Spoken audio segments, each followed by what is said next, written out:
Welcome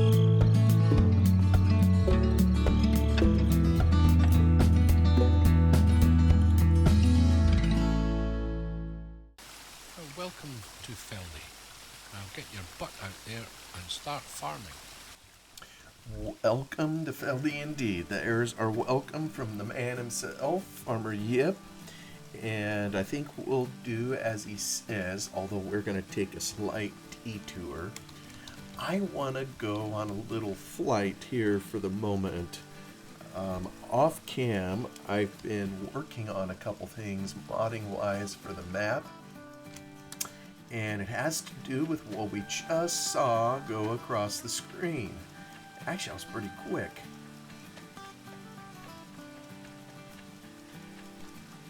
I don't know if anybody has noticed in here before, but we have never seen a train cross this bridge up here. And when we look in the map, there is a setup for it. It's called the distant train that the Giants have.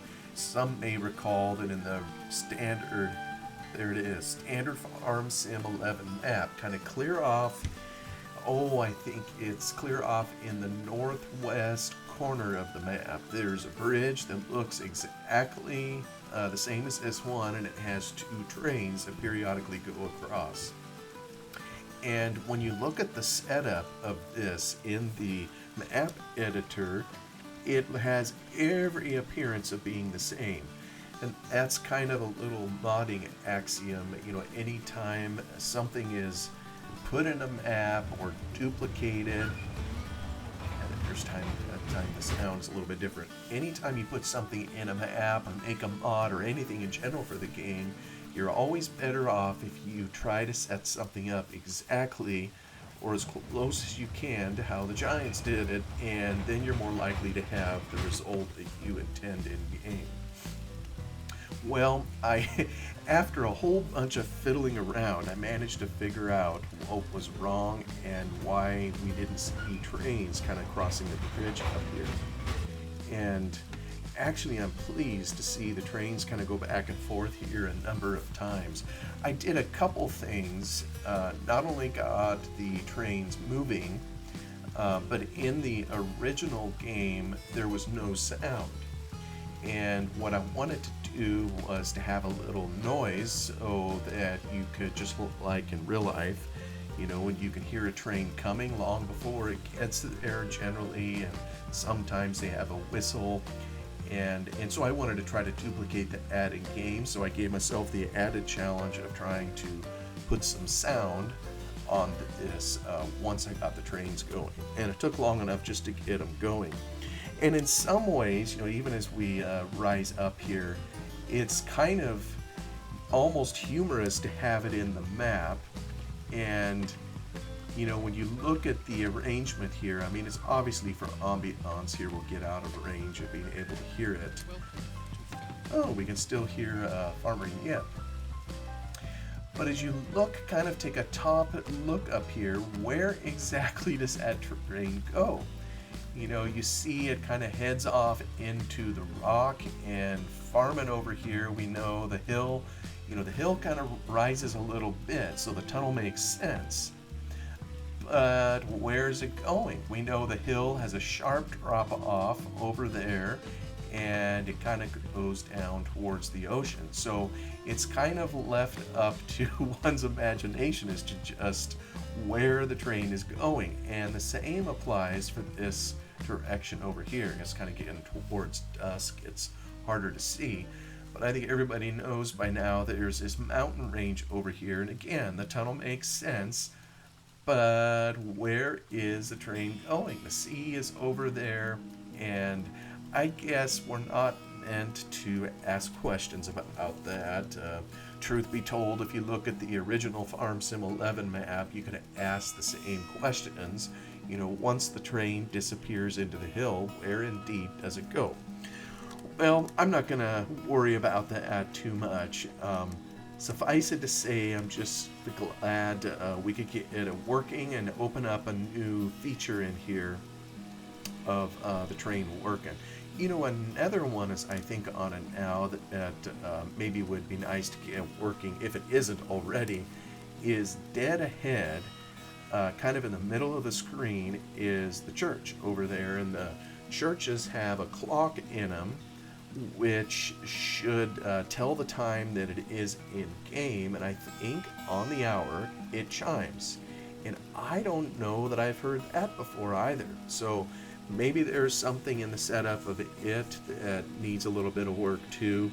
I don't know. But for anybody else that may work on these old games, I was going to show kind of what I did, so others, can see how they might be able to get the trains moving on their game. That's not the only thing I did in here.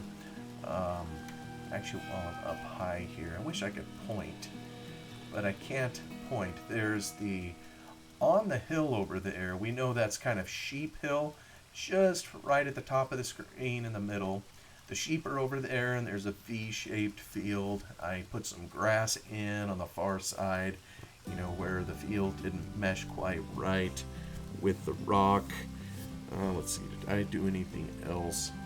Oh yeah, and then up on top of this hill, just above the eyebrow there, well, not just above, kind of beyond, there's a road that kind of runs east-west in there, and a fence that's along the road, and the fence was kind of at the far end, in the middle of the road, so I moved it a little bit.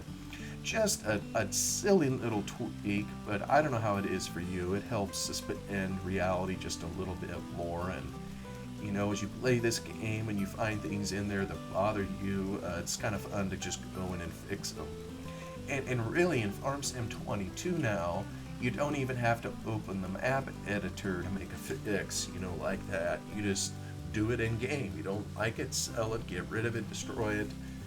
That's one huge change that the Giants have made. Let me hop out of game here real quick so I can show what this is. Here now is the editor. We were kind of just floating in the air above this, and so here's our railroad bridge, and there we see kind of what it's going into. Actually, you know what? Let me boost my camera real quick. For some reason, the default is when you come in here only 1,000 meters. I'm going to put that up to 10, just so we can see the far reaches of everything, as if that has anything to do with the railroad bridge. But the railroad bridge stuff is in up here, so if I click on this, it'll highlight everything. And it has several items in here. That there are, as we just saw, 2 trains. So there's a train on, actually I think they're both sitting over here. Each train has its own spline. You can kind of see the bluish green line that comes through here. That's a spline that the train runs along. There's 2 trains, 2 splines, and embedded in the hill, and Farmer put all this in here, is the train itself. So here we see all the cars of both trains kind of just jammed in here, waiting to be used, just kind of chilling. And then when needed or called up by a script, named, as it would say here, distant train, this is the script, in the map that calls, or the script that is called by the map, if you will, to run these 2 trains. So, and this here is just an object. It's the bridge itself. The trains, truth be told, if this item didn't exist, they would run just fine along the same splines, and they would just be hanging up in midair, and everybody would, wonder what the problem was or why they didn't come crashing to the earth. But that's just kind of how it is. This is ambiance, adds in the bridge and the tunnels on either end. And Farmer Yip just kind of shoehorned it right in here in the middle where it fits kind of on the map. So there's no script, no nothing up here. But here's the part that I had to fix. And if you ever have to do this, there is something about splines that they can only be placed, how do I describe this? they can only be placed at a location other than 000 at the spline level itself. So let me explain here, like if we take this particular spline, you'll see over here the XYZ. This isn't 000, this is 163, 116. X and Z are horizontal and vertical distance as a location on the map, and Y is elevation, up or down, three-dimensional. Well, you can only specify this once. You'll notice, let me see here, if I go to distant train, you'll notice over here, this is at location 000. 000 is smack in the middle of the map at the lowest possible elevation. And if you look at Railroad Bridge, the outside transform group, it is also at 000. And so you have 000, and then when you come, this is the parent. When you get to the child is 000. And the spline now has the coordinates of where it's located. So what was in error is the railroad bridge wasn't at 000, or this outside transform group rather wasn't at 000, it's some other location. And changing it was a royal pain in the neck, of course, because everything gets discombobbled. All these child transform groups operate off of what the parent is. And here, the distant train here is a child object of railroad bridge parent, and spline is a child object of parent object distant train. So the main thing I think to remember when it involves a spline is this is where the spline itself is where you specify the coordinates. Every parent above the spline has to be at location 000, or else it won't work. So it was so close, and I don't even want to tell you how long it took me to remember or to figure that out. But I'm pretty sure this particular map doesn't have vehicles in it, but if it did, I'm pretty sure the vehicle spline operates the same way. And sometimes I think I've seen splines that aren't a child object at all, but they are just placed out here kind of on the main transform group because that's where they can be easily placed. In this case here, it's a child, so you just got to be really careful that everything's stacked in there okay. And then, of course, on each distant train, there is an on create, which means it's calling a script. And when you call a script, it needs certain things, and we'll look at the code in a little bit. But it's going to pull 2 bits. It's going to look at its children here, and it knows at location 0, the spline, that's going to identify the spline, and a location 1, and we can tell what location it is by the index. See 12, 1, pipe 1. This one up here is 12, 1, pipe 0. So 0 and 1. So it looks at 0 for the spline and at 1 for the train and all the particular wagons. And it's looking at this because it needs to know, here's the spline or the thing that I'm going to operate on top of, wherever the spline goes. And what am I going to put on the spline? That's what all this is here, the train wagons. So let's look at the code just a little bit. This is the Giants' existing code, and they set up distant trains really simple. It's only 36 lines long. It's fairly easy to comprehend or look at it. This on create here is what's in the map. The map distant train dot on create, so it knows the location. And so when it gets called by the map, here's what it does. It adds the G current mission, the current save or current session, if you will, and updatable. And updatable means it's going to have update down here, meaning every tick of the game it's going to look for, or you can do something in it. If it was non-updatable, you wouldn't have the update down here. And what's it going to put in the updatable? Hey, we're going to put a distant train in. This right here calls the code of the particular distant train. So map comes here, then distant train, let's make a new one. So that's going to come down here. And the ID is where it's sitting in the map. So that is, like in this case here, the ID is right in this location, and then it's going to look for these spots to know what to do in the code. So it sets that up, and here's where it's looking for 0, for 1. This one here, NURBS ID. That's kind of an interesting name. Maybe NURBS means something, but this is the spline. This is the ID of the train that's going to move along there. It's got a timer in here, delay. This here is a timer that dictates when the next train appears. And it's 20,000 and 120,000. I believe these are in milliseconds. And so 20,000 milliseconds, of course, would be 20 seconds, or 120,000 would be 120 seconds or 2 minutes.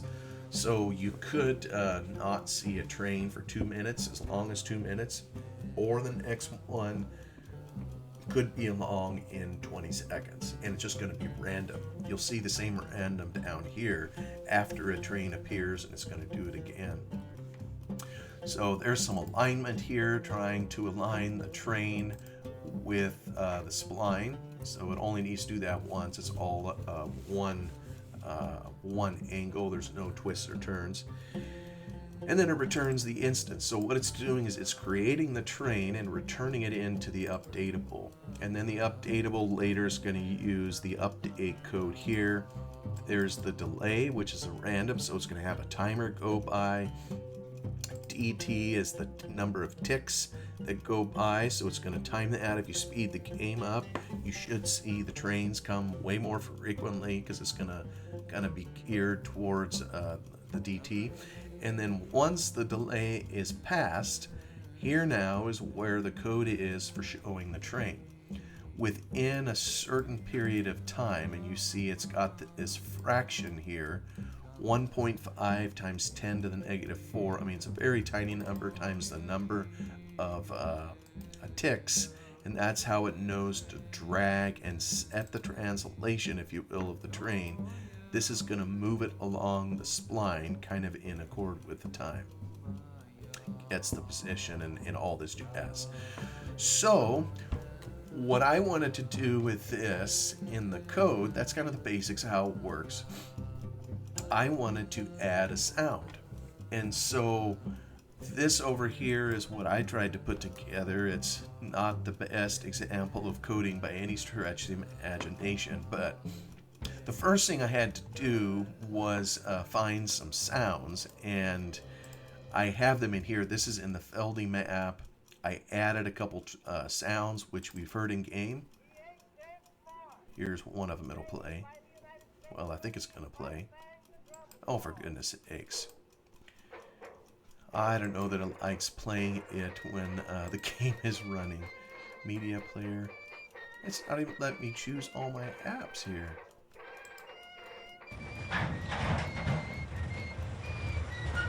Hopefully you can hear that sound. That's a sound of rail on steel wheels going over. So we got that sound. And actually, I got this from Farm Sim 15. In Farm Sim 11, the distant train had no sound at all. They added sound in Farm Sim 15. This is the sound they put on it. So I just kind of went and stole the sound out of my Farm Sim 15 directory and put it in here. It's already set up and everything, just the way we need it. This one here I downloaded off the internet, train whistle. And that's a sound we've heard in game, just real short and sweet and simple. You can hear it too when it comes over. So I got two sounds, and I figured I wanted the code to kind of just arbitrarily pick one or the other as it ran a train over. So that was my task in setting it up. So here's one way to do it in here if you want to modify existing game code. Now here we have an advantage of being able to see kind of what the existing code does. But one of the things you need to do if you want to add sound is you kind of have to put it in at the get-go. So in other words, in the new train, we need to make sure that as it's creating a train and getting the spline set up, that it also adds sound. So what I came over here is first, I told the code, get the original code that is in the distant train and save it kind of in here. And then I came down here and said, okay, that thing, we just saved it. In other words, we backed it up. Now we're going to recreate the whole thing. So everything I'm doing here replaces what the game engine already had. It replaces this here. But remember, we saved all this kind of in this little function here. So the first thing I want to do is load the existing train stuff. And so that's what I do. If this exists, which of course it does because we just saved it, then run everything that it just did. So this little thing right here is gonna execute everything that it sees over here. And remember that this is returning something, which is throwing an object back at the one that called it. So here we're calling this, it's gonna throw an object. So we want to make sure we catch it right here. We just called it train. So train is catching everything over here. So now we can do stuff with train, meaning we can add sound to it. So those sound files that I just showed you, remember one was train wave. That's the one I got from FarmSim 15. The other was a train whistle that I got off the internet. So this is identifying the file, which is in our mods directory, and here's the folder, Feldy, sounds, train wave. This has to be very exact, exactly the location, exactly the name of the sound file, or it ain't gonna work. So this is the file. Here we take our train. It's an object or a table, if you will, that has many parts. So this part here we're identifying is sound ID number 1. So we're going to create an audio source. We'll call it train sample 1. We're going to give it file. Here's the file location. And then there's a couple settings in here. I believe this is outer radius. Remember, a sound bubble is this big old radius, and as long as radius, it's a big old, it's a bubble. And if you're inside of it, you can hear the sound. Well, there's an outer radius and there's an inner radius. And I think probably it's just where it's loudest. I think if you're within 100 meters of the sound source, in this case, it'll be loud and you'll hear it clearly. And then as you move from 100 to 150 meters away, the sound will gradually fade until you don't hear it anymore. So this is outer radius, inner radius. One, I think this is volume, and I believe it's specified from 0 to 1. So if you peg it at 1, it's going to be the highest possible volume. You know, if it's at 0.1, it's going to be much quieter. So I pegged it at 1. This number here is how to play it. If it's 0, I think it will play continuously. Otherwise, it's the number of loops. So I only want each file to play once. If I wanted to play them multiple times, I would put additional numbers in here. If I wanted it to play continuously, I would just put a 0. So now that we have created the sound ID in there, we link it to the train, meaning that sound bubble is going to attach to the front of the train that is going to zip by. So the sound will kind of go with it. Then, and I know this sounds counterintuitive, set visibility of the sound to be false. And visibility is whether you can see something or not. Well, it turns out in the farming simulator world, if you make a sound invisible, you can't hear it. So we turn the visibility off to make sure we don't hear the sound that we just loaded. And then down here we do it again.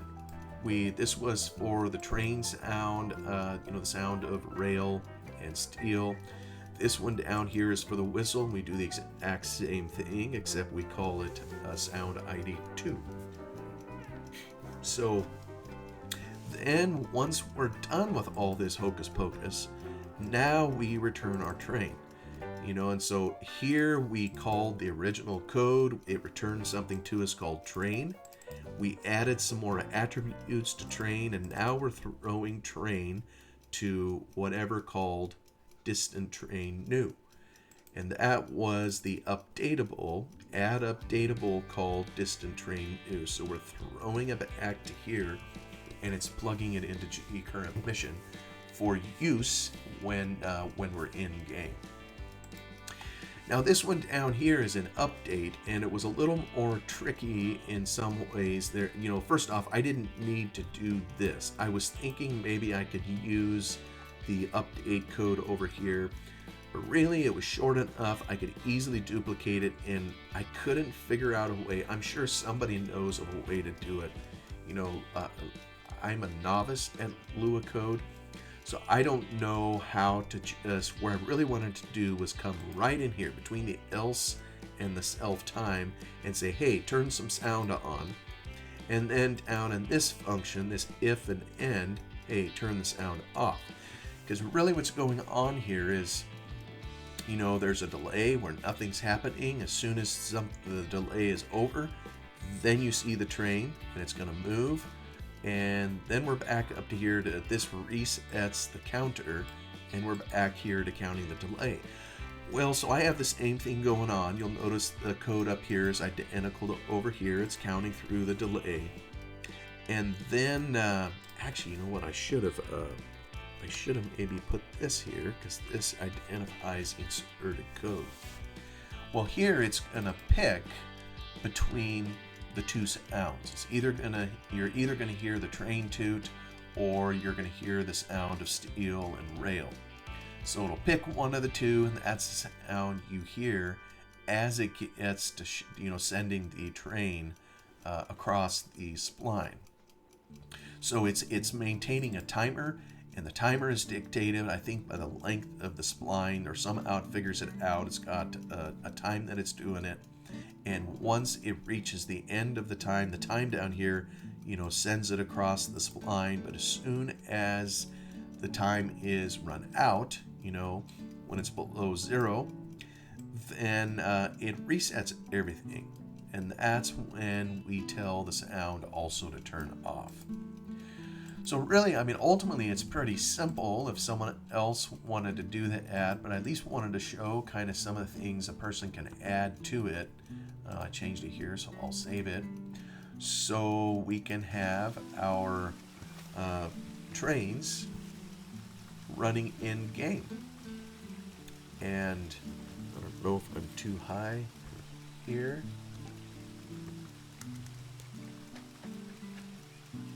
So now we kind of wait. We don't know when they're going to appear. I know when I was testing this thing, I had it send trains.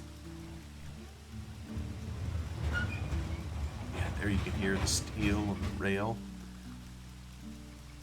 That time only one train.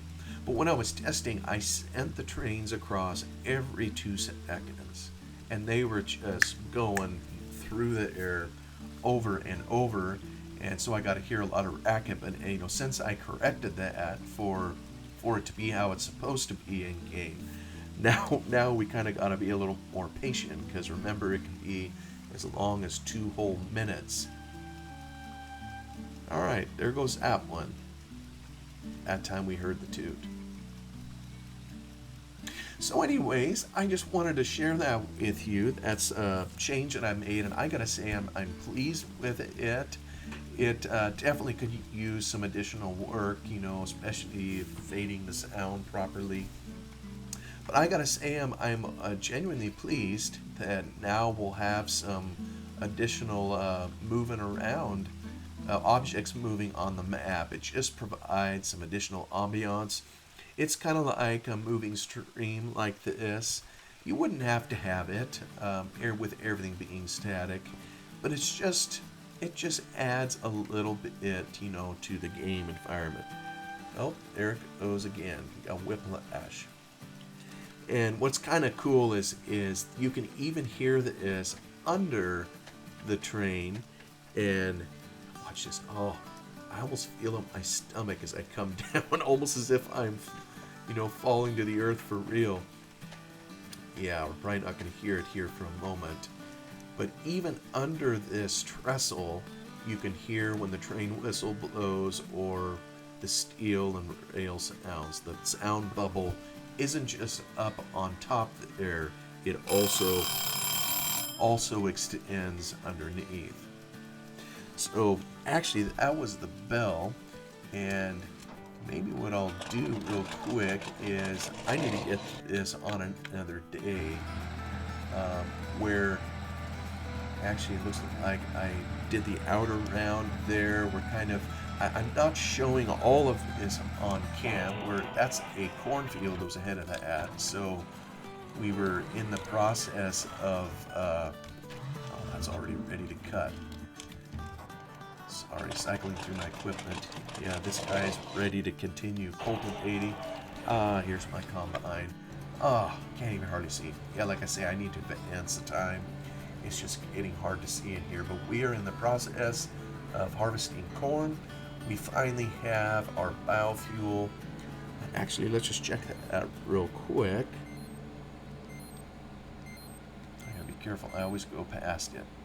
Okay, we're idle at the moment, but I believe we now have some in storage. Biofuel, 47,000 liters.